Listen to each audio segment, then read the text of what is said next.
उठाओ पुत्र करण। तुम्हारी माता का आदेश है।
लक्ष्य कहाँ है महाराज?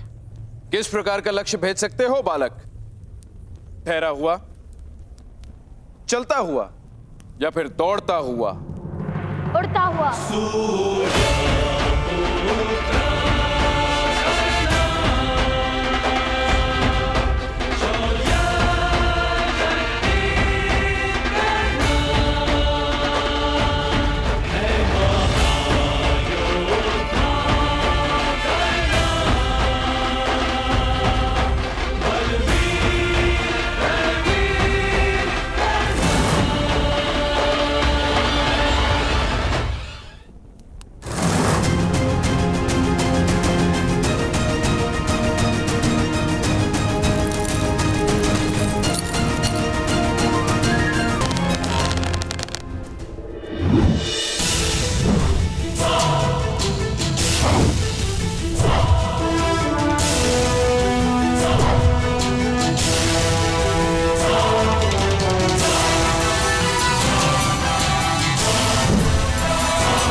महामहिम भीष्म, एक सूत ने इतने लोगों के सामने धनुष उठाने का अपराध किया है।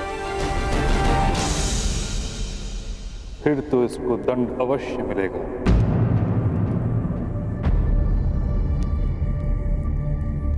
मदनजय, क्या ये वही बालक है जिसने वन में भी धनुष उठाया था?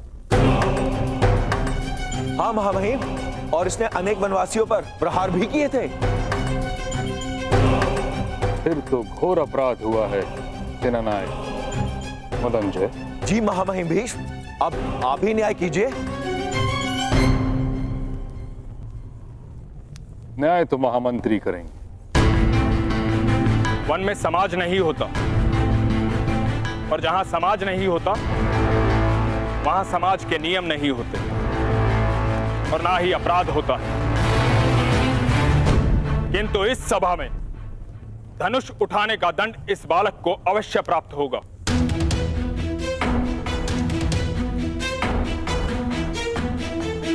भ्राता विदुर, अगर अनुमति हो तो दंड मैं निश्चित करूंगी।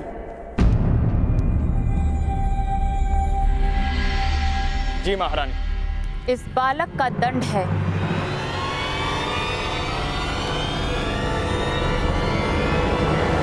कि आज भोजन में इसे पूरे 7 लड्डू खाने होंगे।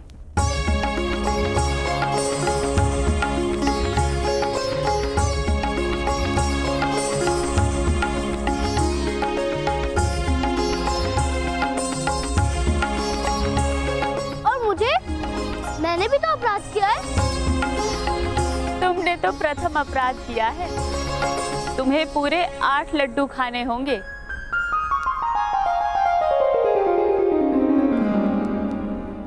आपको हस्तिनापुर में वास करने की अनुमति है। आप भूगत ग्राम में जाकर बस सकते हैं सज्जन, किंतु हस्तिनापुर में कुरुओं की परंपरा का पालन करना होगा। सारी परंपराएं अच्छे से जान लीजिएगा।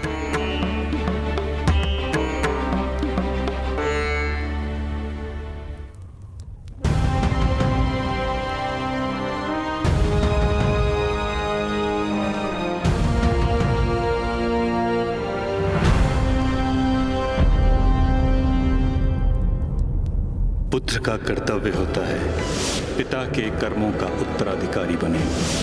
धनुर्विद्या केवल क्षत्रियों के लिए होती है। तुम सूत के पुत्र हो, तुम्हें सूत ही बने।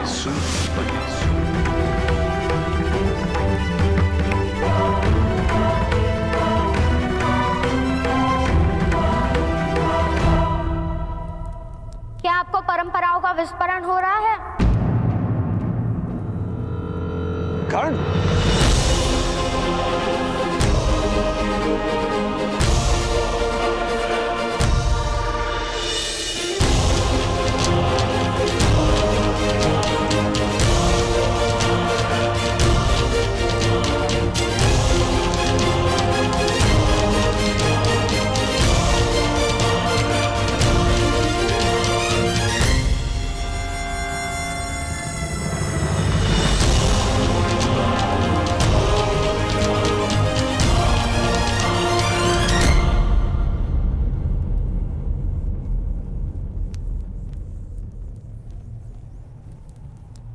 आज धनुष नहीं लेंगे मेरे हाथों से।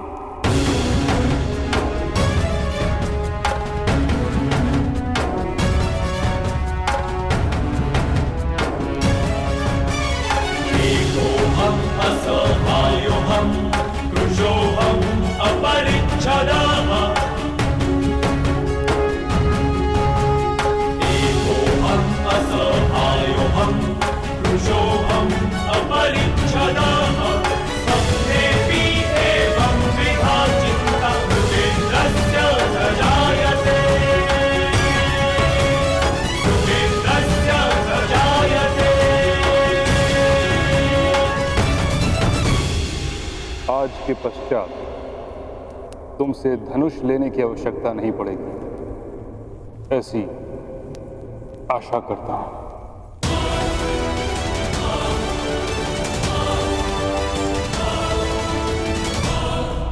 मुझे भी यही विश्वास है।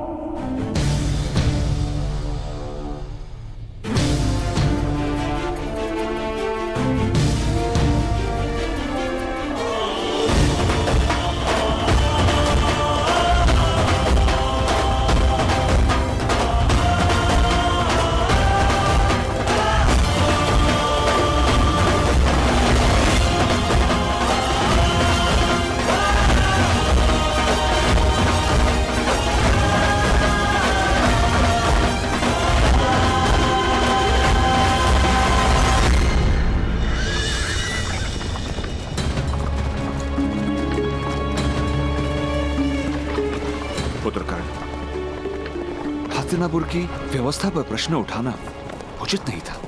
किंतु पिताश्री, मैंने तो उनकी परंपरा का पालन किया है।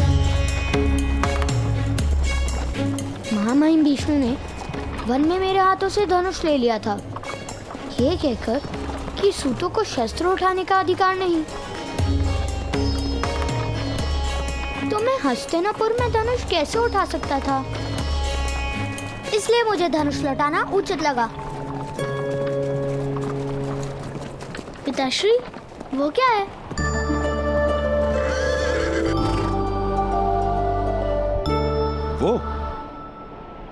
वो भगत ग्राम है पुत्र।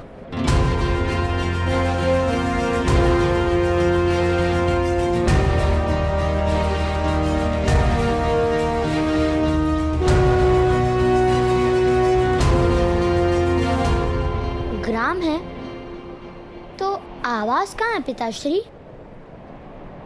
गांव के नाम से जान नहीं पाए तुम? भूगल अर्थात भूमि के अंदर, उस पर्वत के अंदर आवास है।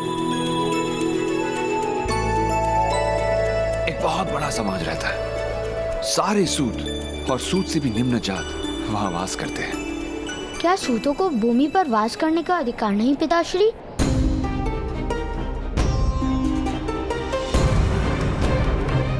क्या वहां से आकाश दिखता होगा?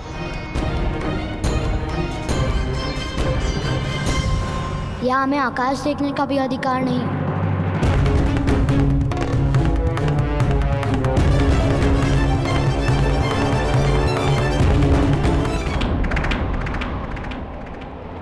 देखो पुत्र, मनुष्य की शक्ति देखो। पर्वत का अंतर काटकर आवास बना लेता है। विपदाओं को चीरकर जो मार्ग बना लेता है, वही शक्तिमान है। तो क्या विपदा जैसा कुछ भी नहीं?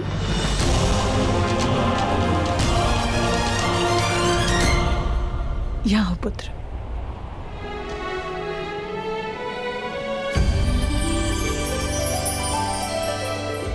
विपदा सुख और सामर्थ्य प्राप्त करने का अवसर है कर्ण।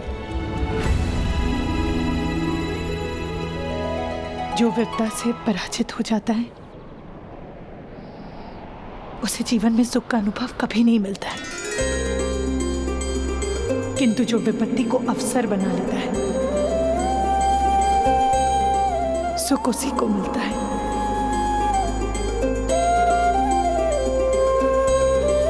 और ये ज्ञान मुझे अभी प्राप्त हुआ।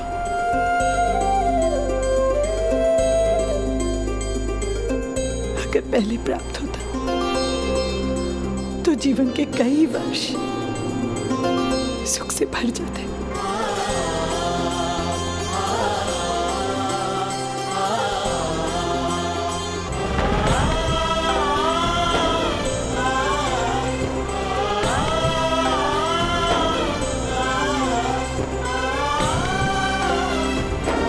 चले रहा था।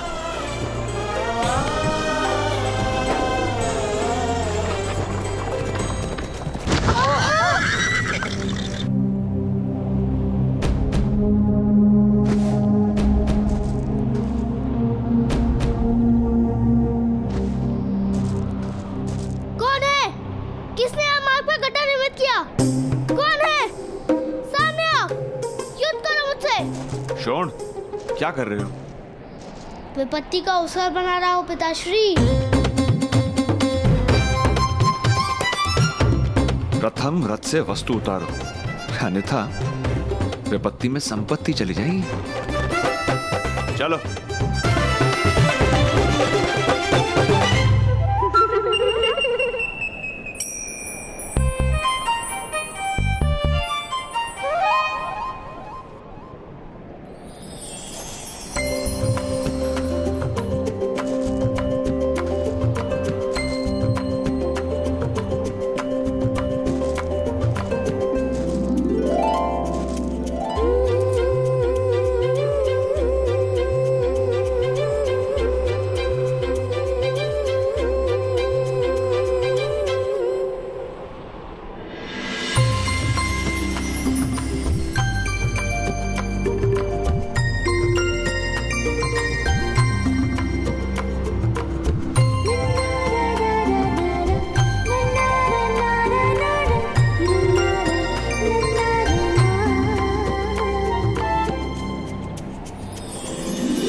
हे भगवान, आप लोग इस मार्ग से आ रहे थे ना? और आपका रथ मार्ग पे ऐसे रुड़क के चल रहा था कि वो गड्ढे में गिर गया ना? तुमने किस प्रकार जाना? हमने वहाँ से देखा कि आपका रथ गड्ढे में गिर गया। आप सब सुरक्षित तो है ना? किसी को कोई घाव तो नहीं हुआ? हाँ, हम सब स्वस्थ हैं।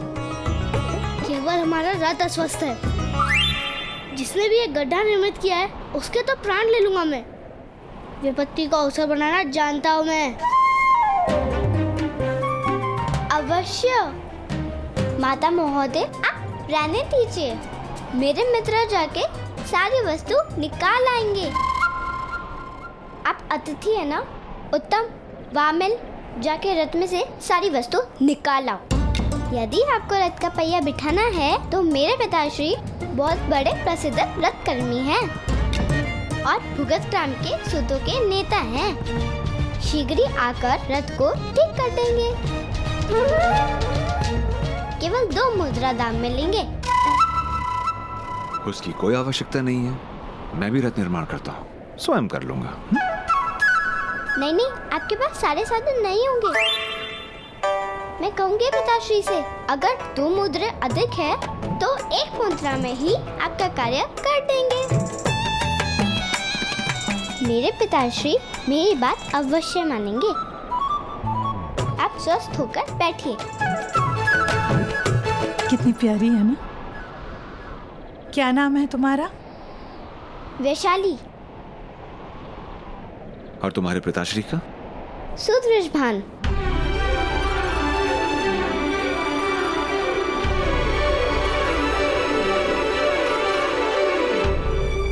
यथार्थ। तो जाओ, बुलाओ अपने पिताश्री को। आप 1 मुद्रा दीजिए, मैं शीघ्र ही बुला कर लेके आती हूँ।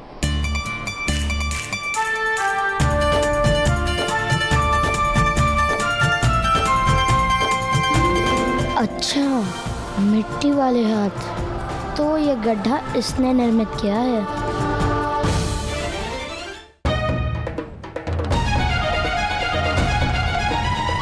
पिताश्री, इससे कार्य मत करवाना। इसने स्वयं गड्ढा निर्मित किया है हमसे धन प्राप्त करने के लिए।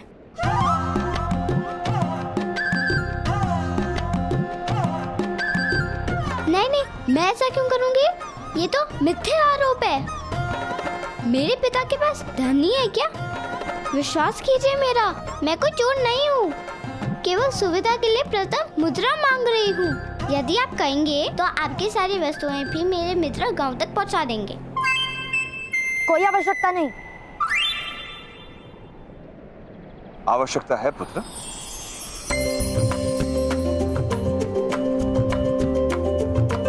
ये लो।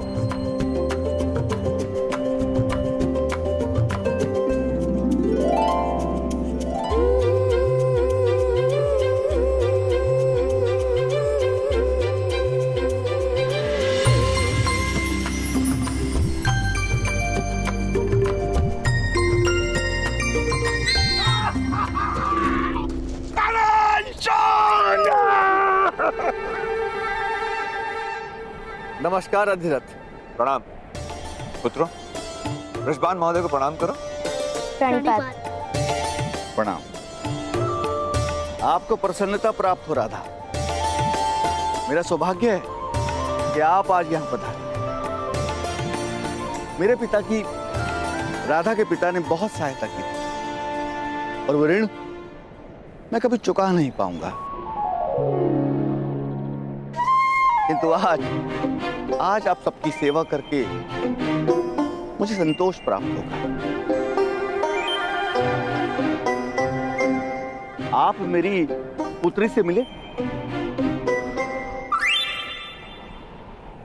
ये है मेरी पुत्री वैशाली। और वैशाली, ये है तुम्हारी राधा माता, मेरे बालपन की सखी। प्रणाम करो बेटा।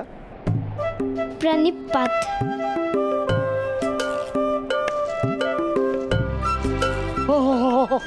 ये क्या हुआ? ये लड़की हुई ताऊ।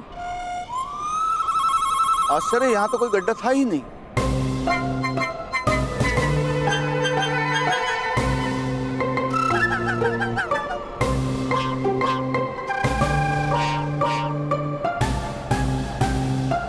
इस लड़की और इसके मित्रों ने हमारे साथ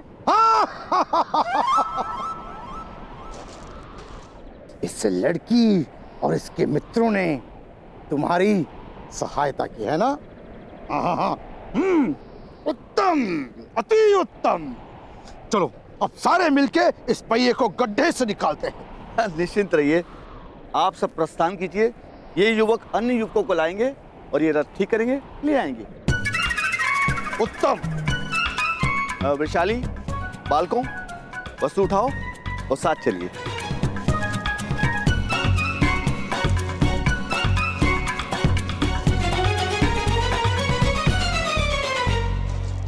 नाम क्या है तुम्हारा? शोन। ये मेरे भ्राता कर्ण। आप दोनों नए हैं? आप दोनों का कोई मित्र भी नहीं है? यहाँ के सारे बालक बहुत भयावह हैं। और ये उत्तम प्रतिदिन 2 हत्या करता है।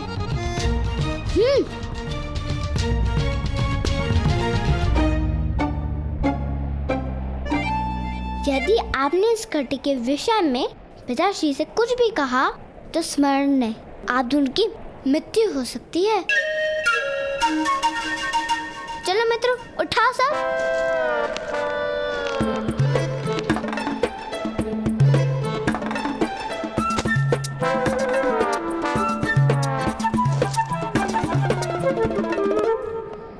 वैशाली, मेरा भाग मुझे यही दे दो।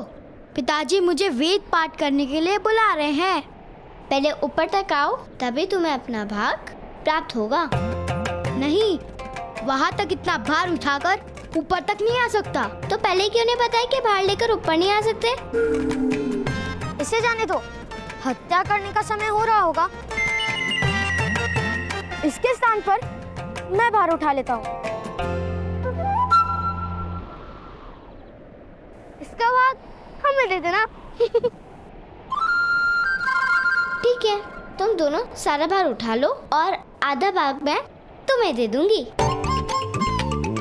वामन, उस भार को छोड़ो और मेरे साथ आओ। ये है तुम्हारी मित्र वैशाली। और मित्र वैशाली हमारी नेता है, बहुत भयानक है। अगर उसकी बात ना मानो तो ऊपर से पत्थर फेंककर मारती है।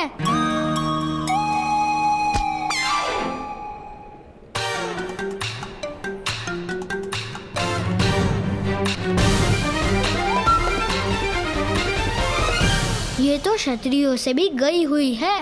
जैसे हस्तिनापुर में महाराज धृतराष्ट्र का शासन है, वैसे यहाँ वृषाली का शासन चलता है।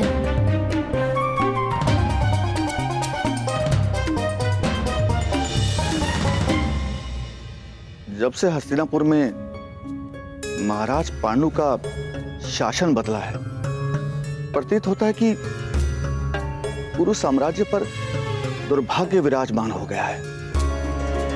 महाराज धृतराष्ट्र अयोग्य नहीं है, किंतु उनके अंतर में विष भर दिया गया है। जब महाराजा पांडु और महारानी कुंती का शासन था, तब हमारी स्थिति ऐसी नहीं थी। वो दोनों परंपराओं का वहन करते थे। और महामहिम भीष्म? महामहिम भीष्म वो हमारे देवता हैं। ऐसा महात्मा पृथ्वी ने आज तक देखा नहीं। उनका परंपराओं में पूर्ण विश्वास है, किंतु जब कोई परंपराओं का लाभ उठाकर अन्याय करता है तो महामहिम निस्सहाय हो जाते। शायद महापुरुषों की यही मर्यादा है। और यहां महारानी गांधारी का भाई आकर बैठा है, गांधार राज शकुनी। हमें उससे भय लगता है। ऐसा प्रतीत होता है कि वो किसी भी स्थिति में पूरे साम्राज्य को नष्ट करने की मंशा लिए बैठा है। किंतु कोई अपनी ही बहन का साम्राज्य क्यों नष्ट करेगा?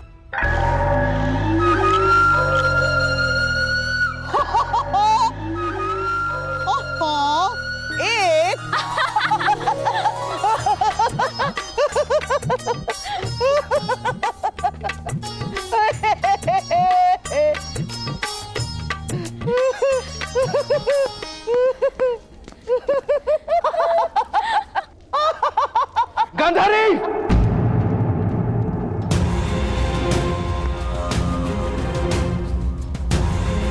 18 महीनों में पुत्र नहीं दे पाई हो तुम मुझे गांधारी। 18 महीनों में एक स्वप्न पूरा नहीं कर पाई हो तुम मेरा। अरे 18 महीनों में एक बार भी मन विचलित नहीं हुआ तुम्हारा। जिस महादेव ने तुम्हें 100 पुत्रों का वरदान दिया है, उस महादेव से प्रश्न पूछने के स्थान पर तुम यहाँ द्यूत खेल रही हो। महादेव!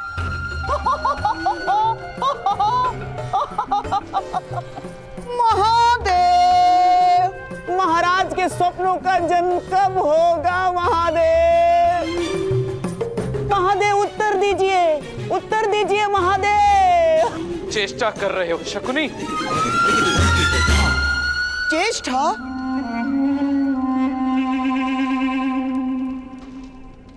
चेष्टा महाराज? नहीं महाराज नहीं। जिस दिन महामहिम ने गांधार से मेरी बहन के लिए आपके विवाह का प्रस्ताव लाया था, उसी दिन से मैंने चेष्टा करना छोड़ दिया है महाराज। चेष्टा करना छोड़ दिया है महाराज। अब तो केवल प्रयत्न करता हूं।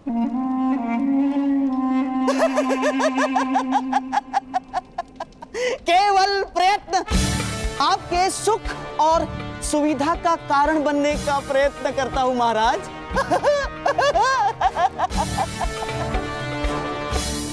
कब होगा मेरा पुत्र गांधारी? क्यों तुमने अपने प्रसव रोक रखे हैं? क्यों तुम मेरे सुख में बाधा बनना चाहती हो? मैं तो आपके सुख का साधन बनना चाहती हूँ महाराज। जिस संतान की आप प्रतीक्षा कर रहे हैं, जिस संतान के लिए आपने स्वप्न सजा रखे हैं, उस संतान की एक माता भी प्रतीक्षा कर रही है। यदि मैं अपना गर्भ चीर कर आपको आपकी संतान दे सकती तो अवश्य दे देती, किंतु मैं निसहाय हूँ। आपके प्रश्नों का कोई उत्तर नहीं है मेरे पास महाराज। तो उत्तर ढूंढो गांधारी। मुझे मेरे उत्तराधिकारी की आवश्यकता है। जो सिंहासन मुझे दान में प्राप्त हुआ था, वो सिंहासन मेरे पुत्र को अधिकार में प्राप्त होगा। यदि तुम मुझे पुत्र नहीं दे सकती तो मुझे तुम्हारी कोई आवश्यकता नहीं। मैं तुम्हारा त्याग करके किसी और स्त्री से अपना पुत्र प्राप्त कर लूंगा।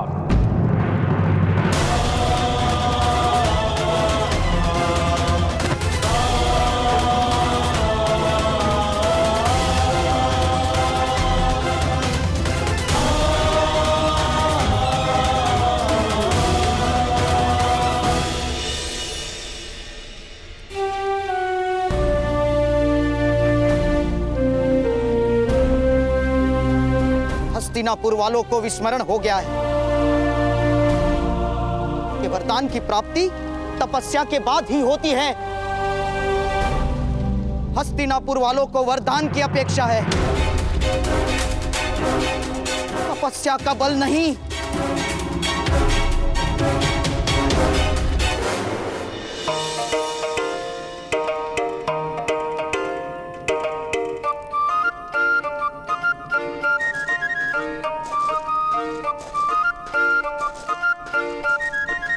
लाओ, हमारा आधा भाग दो। आधा भाग? क्यों?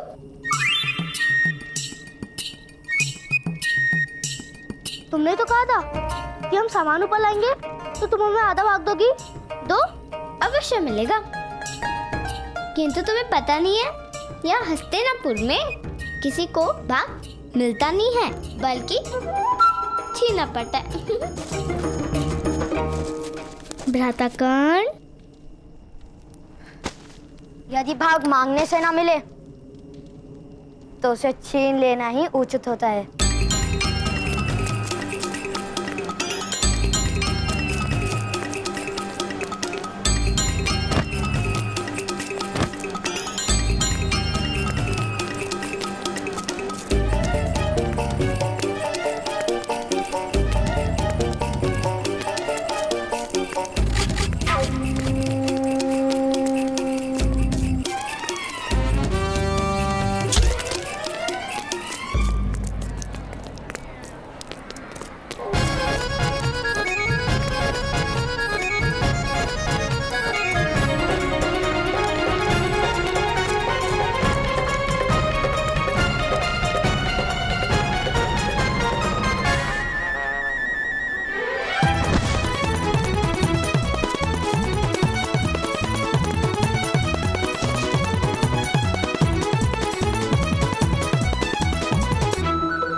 लगता है भूगत ग्राम में सत्ता परिवर्तन होने वाला है।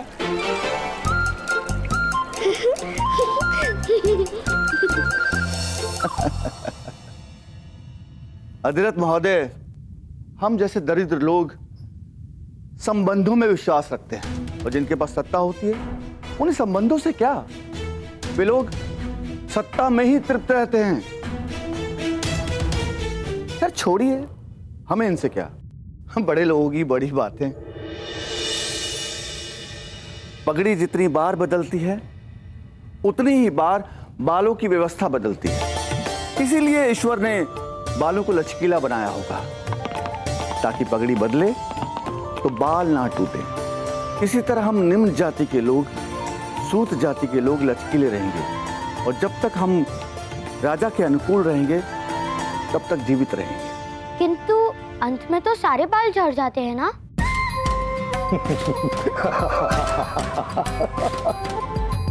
तो पगड़ी को क्या अंतर पड़ता है? बहुत बुद्धिमान हो तुम। वैशाली, इसे कहते हैं बुद्धि, और जिसे तुम समझती हो उसे कहते हैं दुर्बुद्धि, समझी? अब कर्ण और शोण इस गांव में बसने आए हैं, उनसे कुछ सीखो। अधिरथ महोदय, आपको चिंता करने की कोई आवश्यकता नहीं है। आपको हस्तिनापुर में कोई असुविधा नहीं होगी। चलिए चलते हैं राज सेवक के पास और उनसे आपकी कार्यशाला निर्मित करने के लिए अनुमति मांगते हैं। कार्य करने के लिए अनुमति लेनी पड़ती है? अवश्य, राम उनका है, राज सेवक हैं वो। यहाँ कौन व्यवसाय करेगा कौन नहीं, ये निर्णय करना उनका अधिकार है।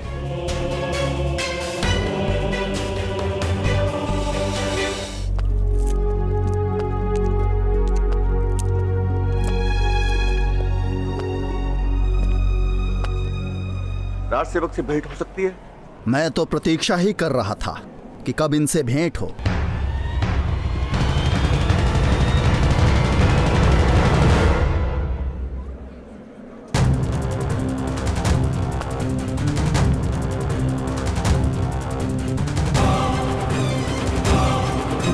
क्योंकि ये सज्जन गुफा से बाहर निकले उससे पूर्व मेरे भ्राताश्री ने उन वनवासियों को पराजित कर दिया था।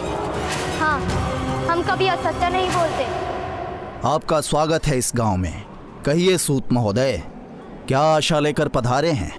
रक्षक महोदय, हम महामंत्री की आज्ञा से आपके गांव में निवास करने वाले हैं। आपका इस गांव पर अधिकार है। हमें रथ निर्माण करके बेचने की अनुमति दीजिए कृपा करके। राजसभा में हमारा सम्मान होने वाला था। दूर वारणाव्रत नाम का एक नगर है, वहां के नगर रक्षक के पद पर हमारी नियुक्ति होने वाली थी, किंतु किसी कारण से हमें दंड मिला और इतना बड़ा सम्मान चला गया। नगर रक्षक का पद हाथ से चला गया और हम इन्हीं सूतों और लोहारों के गांव में बंदी बनकर रह गए।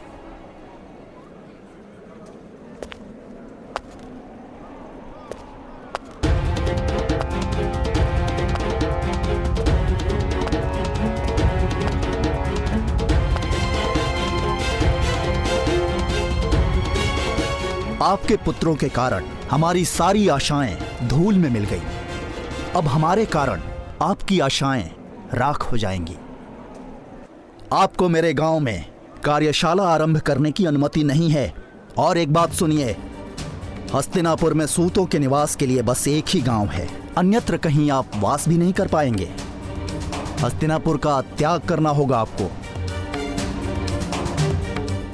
किंतु महामंत्री ने हमें निवास की आज्ञा दी है। इसलिए तो हम इन्हें निकाल नहीं सकते, किंतु ऐसी स्थिति तो बना ही सकते हैं कि ये लोग यहां रह न पाएं।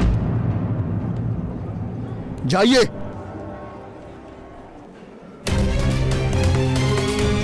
ठहरिए, एक मार्ग है यहां रुकने का। यदि आपका पुत्र हमारा दिया हुआ दंड भोग ले तो हम आपको कार्य करने की अनुमति दे सकते हैं।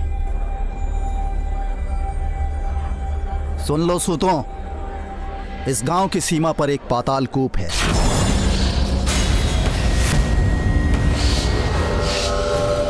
और उस कुएं में जल नहीं है।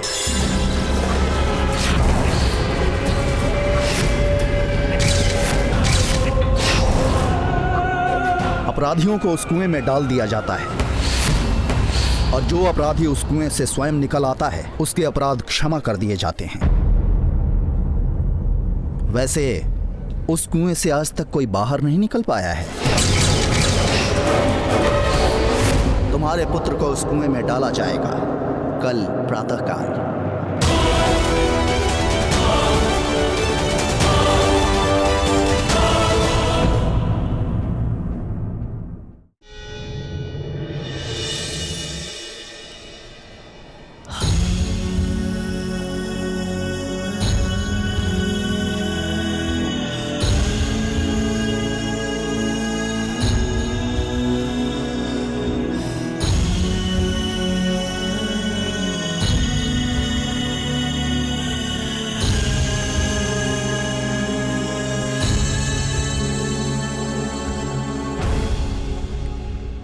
यदि तुम मुझे अपनी माता कहना चाहते हो तो ये लो गुलाम, छोड़ दो अपना धनुष। माँ, मैं धनुष छोड़ दूंगा। मैं धनुष स्पर्श भी नहीं करूंगा। मैं आपके चरणों में पड़ा रहूंगा। आपका प्रत्येक आदेश मानूंगा।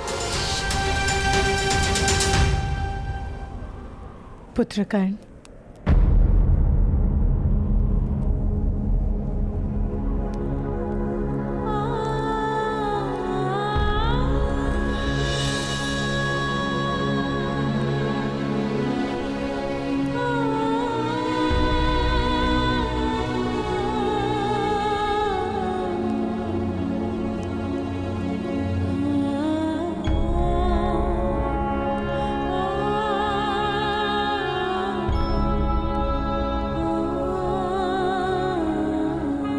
बैठो।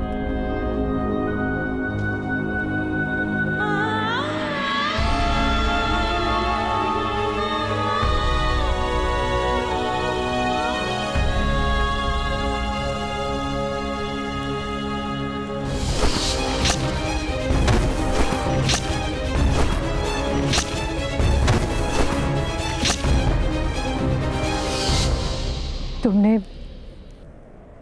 इसी धनुष से मेरी रक्षा की है ना? हाँ माता, और इसी धनुष के कारण मैंने आपका वचन तोड़ा था। मुझे क्षमा कर दीजिए, मुझसे भूल हो गई। नहीं पुत्र, भूल तुमसे नहीं, मुझसे हुई। तुमसे वो वचन लेना ही भूल था। तुम्हें तुम्हारे सबसे बड़े सुख से वंचित करना मेरा भूल था कर्ण। ये धनुष तुम्हारा सबसे बड़ा सुख है। नहीं माता, मेरा सबसे बड़ा सुख आपका प्रेम है, और आपने जीवन भर मुझे वो प्रेम प्राप्त करने का अवसर दिया है।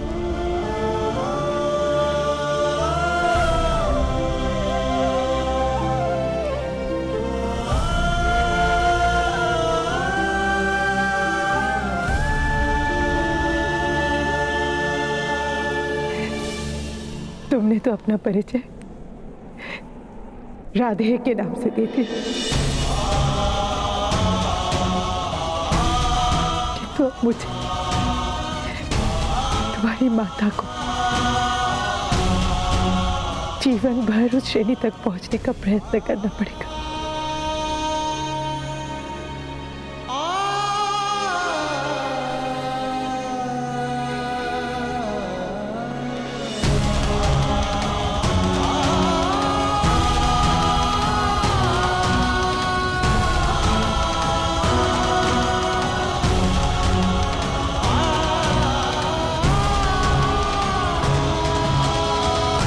माता की श्रेणी तो सबसे ऊपर होती है ना माता?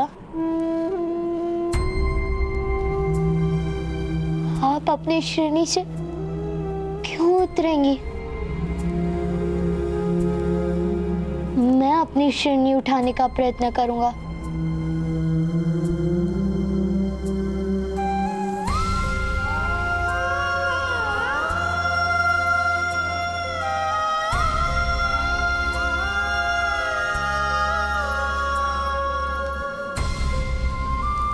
इसी बात का तो भय है मुझे पुत्र, क्योंकि तुम्हारे पास सामर्थ्य भी है और संकल्प। किंतु पुत्र, तुम जब जब धनुष उठाओगे तुम्हें केवल संघर्ष का सामना करना होगा, और मैं अब नहीं चाहती कि तुम्हारे जीवन पथ पर कोई भी विपत्ति आए। माता, आपने कहा था ना कि विपत्तियों को अवसर बनाना चाहिए। मुझे विपत्तियों से भय नहीं।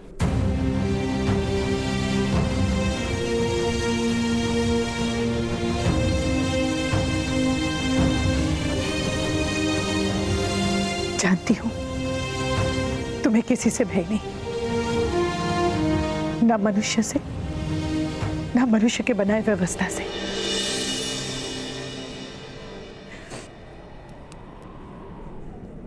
पुत्रकर्ण, मैं तुम्हें मेरे दिए हुए वचन से बंधन मुक्त करती हूं।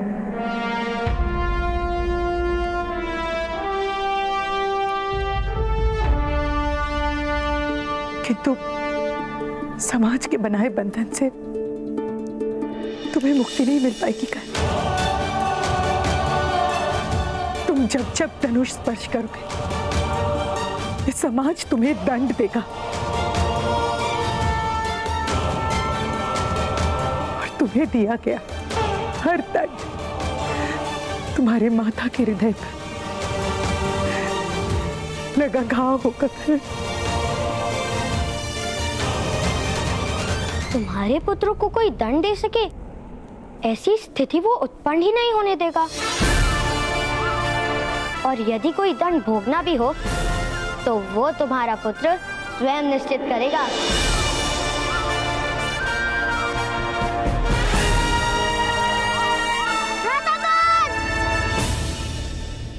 तुम जानती हो ना माता, मैं तुम्हारे किस पुत्र की बात कर रहा हूँ?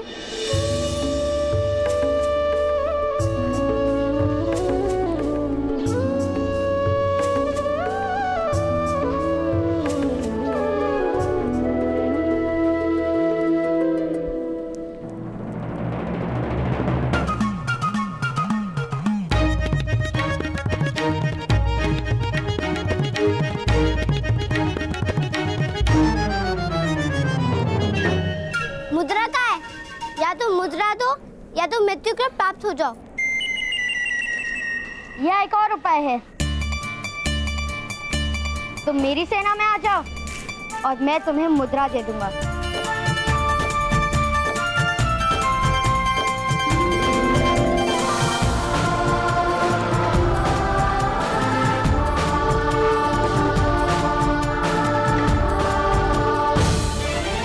भूगतग्राम में केवल एक ही सेनानायक है और वो है वैशाली। भूगतग्राम तो बहुत बड़ा है, यहाँ और भी सेनाएं होंगी, अर्थात और भी सेनानायक होंगे। चलो मैं तुम्हें स्वयं भूगतग्राम दिखाती हूँ। यदि कोई और सेना नहीं मिली तो तुम दोनों को मेरी सेना में आना होगा। यदि कोई और सेना मिल गई तो तुम्हें मुझे अपना सेनानायक मानना पड़ेगा। असंभव, कोई दंड नहीं दे सकता मेरे पुत्र को। इस छोटे से जीवन में जितने दंड भोगने थे भोग लिए उसने। उसके माता ने भी दंड दिए उसे आज तक।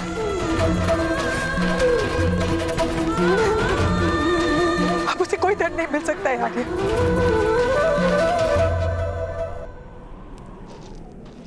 उसे कोई दंड नहीं दिया जाएगा राधा।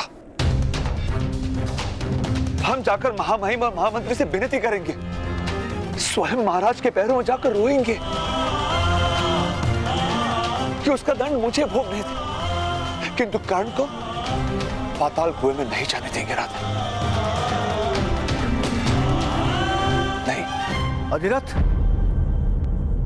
आपका राज सेवक के सामने आक्षेप करना या आवेदन करना उचित नहीं है। राजा प्रतिक्षण आप सबकी रक्षा नहीं कर सकता। शिक्षा और रक्षा ये दोनों कार्य होते हैं राज सेवक के, और यदि इनमें से एक राज सेवक के सामने भी आपने अपना आवेदन किया तो सारे अन्य राज सेवक आपके प्रति विष भर लेंगे, क्रोध भर लेंगे और आप सबका जीना दुभर हो जाएगा।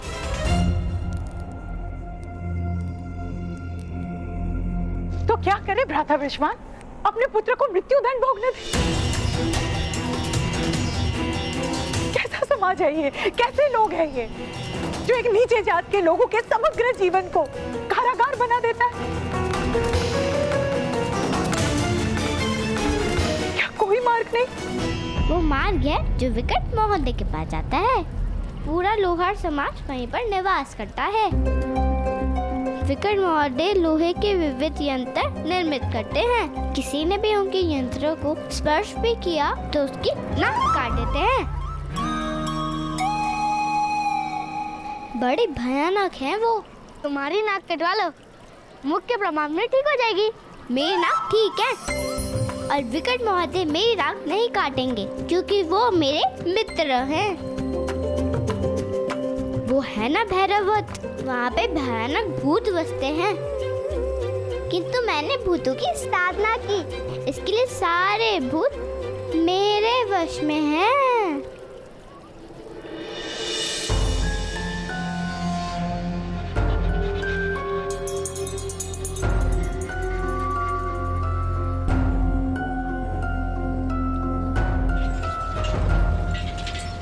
वृषाली, वो क्या हो रहा है? लोहार समाज हमारे कुएं से जल प्राप्त करने के लिए हमें धन देता है। क्यों? उनके पास अपना जल स्थान नहीं था किंतु सूख गया। अब इन लोगों को हमारे जलाशय से पानी लेना पड़ता है और कहीं से जल लेने की अनुमति नहीं है। यहाँ जल के लिए भी अनुमति लेनी पड़ती है, तो क्या श्वास लेने के लिए भी अनुमति लेनी पड़ती है?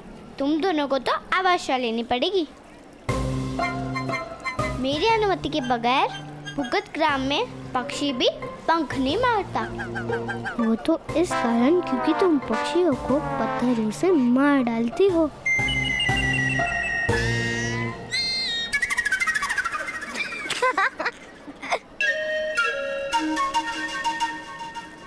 तो देख लिया हमारा गांव, मिला कोई सेना नायक। इसके लिए कहती हूँ, अगर मेरी सेना में रहोगे तो सुख से रहोगे, अन्यथा तुम दोनों की मृत्यु भी हो सकती है। मृत्यु? अन्य और कोई मार्ग नहीं। भ्राताश्री, तुम जो जीवन जी रहे हो वो मृत्यु से भयानक नहीं। हर क्षण है की छाया में रहना मृत्यु नहीं तो क्या है?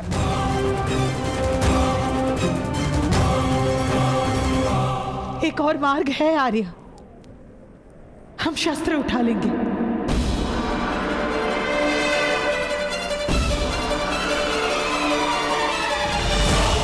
अपने पुत्र की रक्षा हेतु।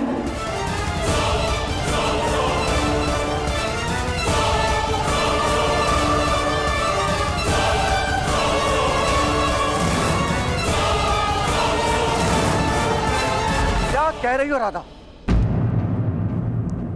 शस्त्र कौन उठाएगा? सारे सूत समाज को मृत्यु दंड मिलेगा। तो क्या एक निर्दोष बालक की मृत्यु देखने के पश्चात किसी को जीवन में सुख मिल सकता है? मैं अपने प्राण दूंगा कि तो समाज नहीं देगा। मनुष्य की प्रथम इच्छा होती है उसका जीवित होना।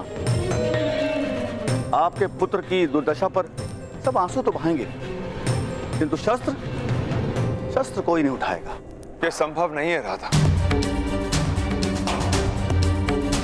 हम सब तो शस्त्रों से मर जाएंगे, किंतु उसके पश्चात कर्ण जीवित रहेगा। क्या होगा उसका? कौन देगा उसे आसरा? उसे भोजन कौन देगा?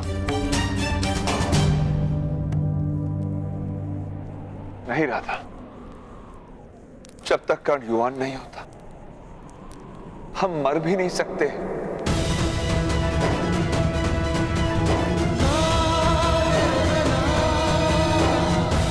हम रात को ही छुप कर चले जाएंगे, वन में वनवासियों की भांति जीवन जिएंगे।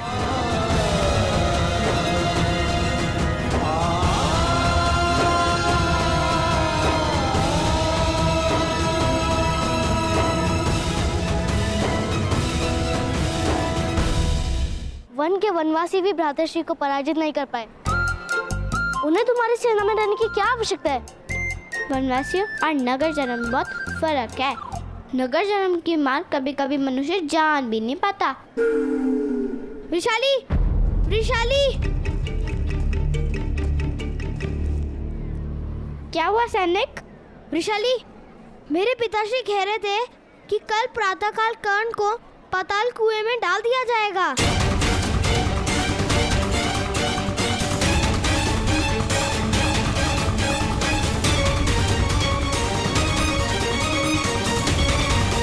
पाताल कुएं में? क्यों? क्योंकि कर्ण के कारण राज्यसभा में ग्राम रक्षक महोदय का अपमान हुआ था, इसलिए उसे दंड दिया जा रहा है। यदि कर्ण ने दंड नहीं भोगा तो उसके पिता को धन प्राप्ति के लिए कार्य करने की अनुमति नहीं दी जाएगी। पाताल कुआं बहुत भयानक है।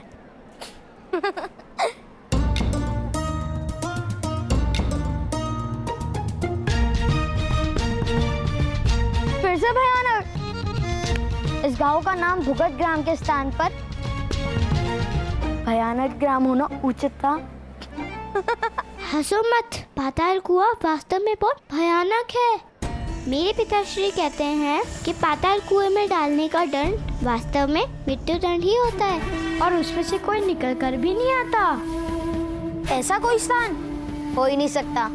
तुमने उस कुएं को देखा नहीं है? उस कुएं का अंत नहीं दिखता, केवल अंधकार दिखता है। तो चलो अंधकार दिखाते हैं।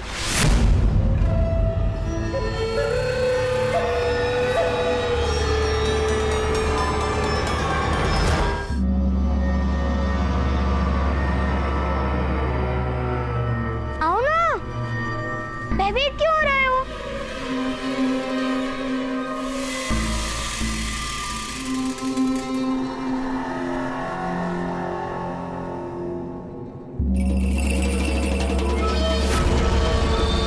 आओ ना, कुछ नहीं होगा, भयभीत मत हो।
नहीं सुन, यदि किसी को कार्य करने की अनुमति ना मिले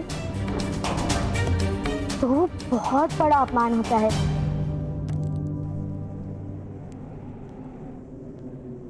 क्या तुम पिताश्री का अपमान होते हुए देख सकोगे?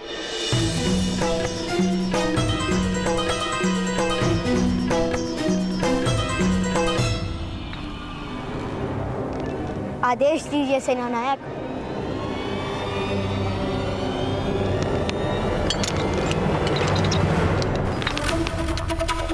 आपने किसी बालक को देखा? 10 वर्ष का है।